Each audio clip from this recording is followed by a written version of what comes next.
So this woman, let's call her Mama. Now Mama has a 2-year-old daughter who we'll just call Baby. And one day, Mama leaves Baby at the daycare while she's at work. A few hours later, she gets a phone call from the owner of the daycare. This guy, Estrada. Now Estrada says that they discovered that Baby may have an injury in her private area. So Mama goes to the daycare and she picks Baby up, and she is understandably pissed off. And she believes that some unspeakable, inappropriate act caused this injury to Baby's private area. She then reports this to the police and takes Baby to the hospital. At the hospital, they check out Baby and they diagnose her with a hymen abnormality and abrasions, potentially due to SA. Then the story hits the news and the daycare is being investigated by the police, and CPS jumps in and they start investigating them too. But of course, Mama is still mad. So she heads over to the daycare again and confronts Estrada again. On your f***ing watch, a 2-year-old got here. She also goes live on Facebook and tells the world her story. My kid is 2 years old. And she shows the paperwork from the hospital showing the diagnosis. Now in that live, not only does she call the daycare out by name, but she specifically accuses Estrada of being the one who SA'd Baby, as he was allegedly the only male working there that day. And people are shocked and they're pissed off, and this is a nightmare scenario. And they go and they find the daycare on Yelp and they review bomb it all to hell. And the next day a bunch of parents show up to the daycare and they stage a protest. We have to get her justice. Then Mama, who still wants to draw attention to all this, she makes a ton of videos about it, a bunch of Facebook posts, she starts a Facebook group, she starts a GoFundMe for some reason, and the GoFundMe quickly raises over 10 grand, and people really start going after Estrada, allegedly sending him death threats and showing up to his house, and eventually, after all this pressure, the daycare shuts down. Justice appears to be served.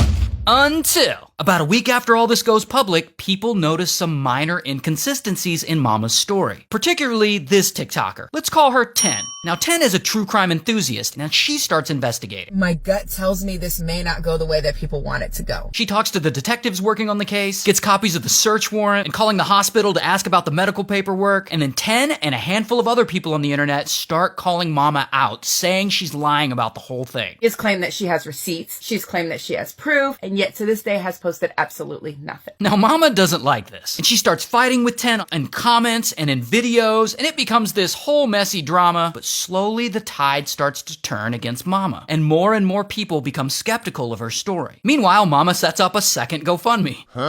While 10, who's still heavily investigating, she, I guess, actually physically travels to the daycare and shows that the place apparently has cameras everywhere. In all the rooms, in the kitchen, even one pointed at the entrance of the restroom. Right above this door we're going through is a camera. Now, since the place is covered in cameras, there's CCTV footage of the entire day in question. And here's what that footage shows. Estrada helps check Baby into her class in the morning, and allegedly after that, he didn't work with her or any of the kids for the rest of the day, because he was off doing other administrative stuff. Now, we don't have all that daycare footage. All we have are these screenshots that I showed you. But you know who does have all that footage?